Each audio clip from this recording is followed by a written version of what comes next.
Hello everyone and welcome back to Haplast channel.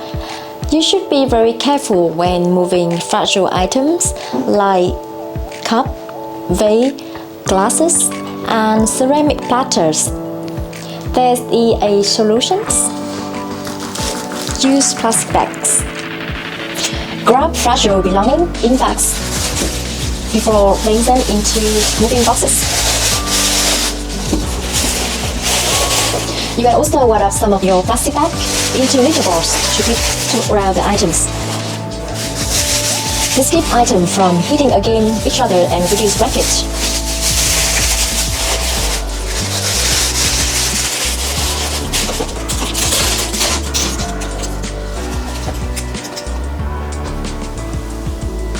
Have you got any tip for reusing plastic bag? Please share your idea in the comment section down below. We'd love to hear from you.